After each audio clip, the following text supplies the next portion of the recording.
আজ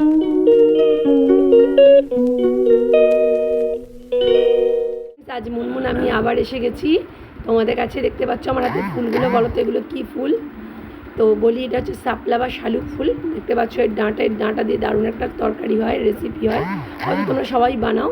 তো যারা বানাও না তারা আজকে শিখে নাও কী করবো তরকারি। শাপলা ডাঁটা দিয়ে বেগুন দিয়ে চিংড়ি মাছ দিয়ে আমি আজকে একটা রেসিপি বানাবো। চলো তোমাদেরকে দেখাই। প্রথমে ডাঁটাটা কীভাবে কুটতে হয়, যদি কেউ কুটতে না জানো দেখে নাও কীভাবে কুটতে হয়। এইভাবে নিয়ে এটাকে, এর গায়ে একটা আঁশ থাকে, সেটাকে খুব ভালো করে ছাড়িয়ে নিতে হয়।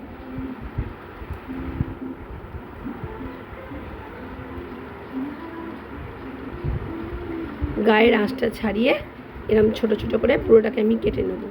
এরকম ছোট ছোট করে পুরোটাকে আমি কেটে নেব। ফ্রেন্ডস, আমি রান্নাঘরে চলে এসেছি শাপলা ডাঁটার তরকারি দেখাতে। দেখো এটা কেটে ধুয়ে আমি রেখে দিয়েছি। চলো এবার আমি রান্নাটা বানাই। এবার রান্নাটা বানাতে যা যা লাগবে ইনগ্রিডিয়েন্টসগুলো একটু দেখিয়ে দিই, জিনিসগুলো কী কী লাগছে দেখে নাও। প্রথমত শাপলা ডাঁটা কাটা রয়েছে, আর লাগছে শুকনো লঙ্কা দুটো, একটু গোটা জিরে, ধনে গুঁড়ো, জিরে গুঁড়ো, হলুদ গুঁড়ো, লঙ্কা গুঁড়ো, তার সঙ্গে একটু কাসুরি মেথি, আদা রসুন বাটা, পেঁয়াজ কুচি, টমেটো এক পিস।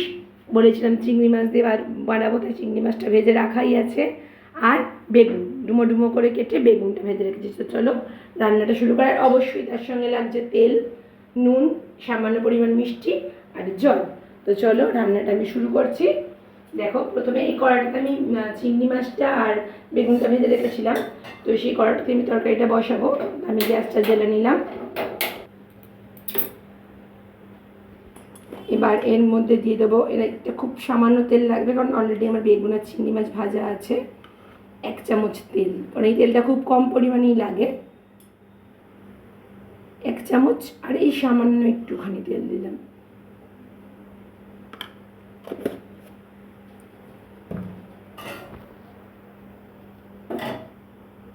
তেলটা গরম হয়ে গেছে। এবার এর মধ্যে দিয়ে দেবো চিড়ে দুটো শুকনো লঙ্কা আর একটুখানি জিরে, সামান্য পরিমাণ জিরে রেখেছিলাম। এই দুটোকে একটু ভেজে নেবো খুব ভালো করে। যখন এই জিরে আর শুকনো লঙ্কার ভাজার গন্ধটা বেরোবে,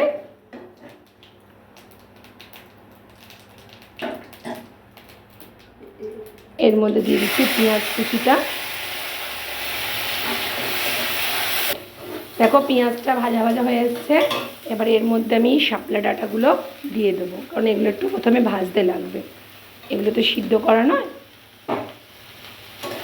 হলুদটা আমি রেখেছিলাম, আগে দেখালাম, এইটা আমি তরকারিতে দেবো। তো এইটা ভাজার জন্য একটুখানি হলুদ, সামান্য হলুদ, মানে নরম করে নেওয়ার জন্য এর মধ্যে আমি দিচ্ছি সামান্য অল্প পরিমাণে আর একটু হলুদ, একটু পরিমাণে সামান্য নুন। পরে আর একটু নুন দেবো তরকারি করার সময়।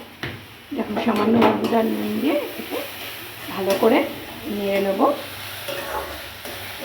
দেখো এটা প্রায় নরম হতে শুরু করে দিয়েছে। আর যেহেতু বেগুন ভেজে রাখা আছে, কারণ বেগুন শেষের দিকে বেগুনটা দেবো, এটাকে আর একটু সিদ্ধ হয়ে নিতে হবে।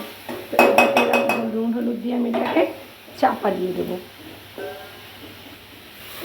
চাপা দিয়ে দিলাম, আস্তে করে দিলাম, এটা কিছুক্ষণ ভাজা হোক। মিনিট পর আমি আবার ফিরে এসেছি 5 মিনিট পর। দেখো এটা কতটা নরম হয়ে গেছে, একেবারেই পুরো নরম হয়ে গেছে। দেখতে পাচ্ছ, এরকম ভাজা ভাজাও খেতে খুব ভালো লাগে, এরকম শুধু ভাজা দারুণ খেতে লাগে। তো এর মধ্যে আমি এবার দিয়ে দেবো আদা রসুন পেস্টটা, পেস্টটা জোর দিয়ে দেবো।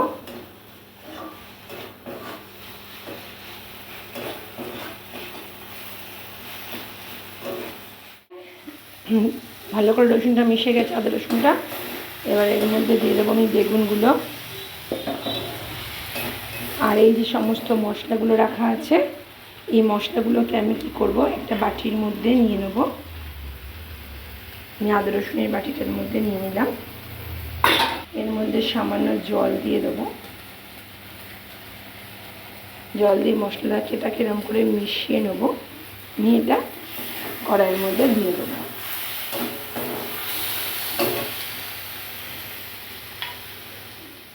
এবার এর মধ্যে আমি টমেটোটা দিয়ে দেবো, কুচিয়ে ভালো করে হাত দিয়ে। আমার এটা কেটে রাখা হয়নি বলে আমি হাত দিয়ে চটকে দিয়ে দিচ্ছি, তোমরা ছোটো ছোটো কুচি করেও দিয়ে দিতে পারো। তবে আমার দিদা আমাকে বলেছিল, মানে কথার পরিপ্রেক্ষিতে, যে টমেটো আমাকে হাত দিয়ে ভালো করে চটকে দিলে তা থেকে টমেটোর একটা সুন্দর কালার বের হয়। আমি সময় পেলে আমি হাত দিয়েই দিই, সময় অভাবে তাড়াতাড়ি করে কেটে আর রাখা হয় না। দেখো এটা পুরো মিশে যাচ্ছে। এরপরে এর মধ্যে ঢেলে দেবো চিংড়ি মাছগুলো। হ্যাঁ, তো যেটা শাপলা খাচ্ছে, শাপলার উপকারিতা একটু বলবো না, সেটা কী হয়। প্রথমত আমরা জানি সিজনের যে কোনো সবজি, যে কোনো ফল খাওয়া খুবই উপকারী। তবু একটু ছোট্ট করে বলে রাখি, শাপলা ডাঁটাতে প্রচুর পরিমাণে vitamin A, vitamin D, vitamin C আছে, এছাড়া মিনারেলস আছে, কার্বোহাইড্রেট আছে। এটা আমাদের মাথা ঠান্ডা রাখতে সাহায্য করে, কোষ্ঠকাঠিন্য দূর করে, ইনসুলিন গঠনে সাহায্য করে। তো এটা আমরা খেতেই পারি। দেখো এটা সম্পূর্ণ মিশে যাচ্ছে। তো বেগুনটাও নুন দিয়ে ভাজা, সবেতেই নুন দিয়েছি। চিংড়ি মাছটা নুন দিয়ে ভাজা, ওটা নুন দিয়েছি। খুব সামান্য আর একটুখানি নুন আমি ছড়িয়ে দেবো ওপর থেকে, আর একদম 2-4টে দানা চিনি।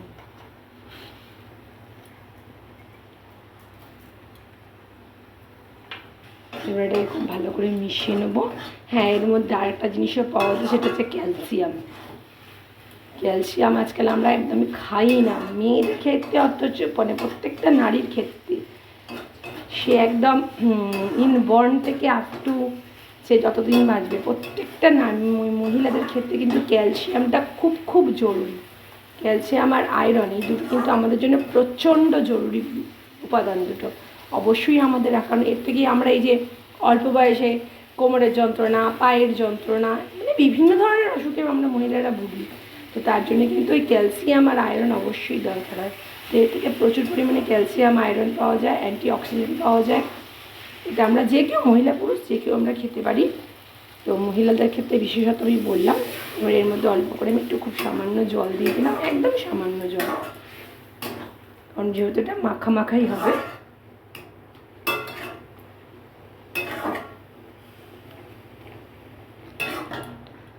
এটাকে এরকম করে নিয়ে নেবো, নিয়ে এটাকে 5 মিনিট, মাত্র 5টা মিনিটের জন্য এটাকে একটু চাপা দিয়ে দেবো, যাতে মশলাগুলো ঠিকঠাক মিশে যায় মশলার। 5 মিনিট পর চলো দেখি আমাদের তরকারি কত রেডি হয়ে গেছে।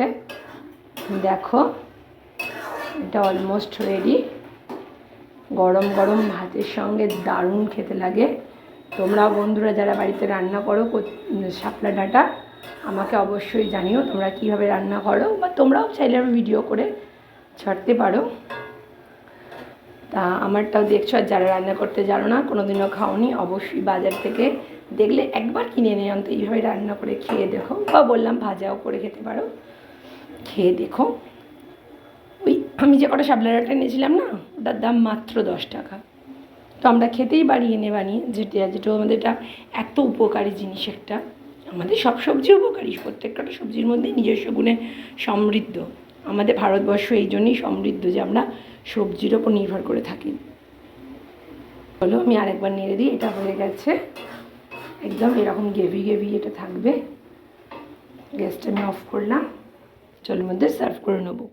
সার্ভ করে নেবো বাটির মধ্যে।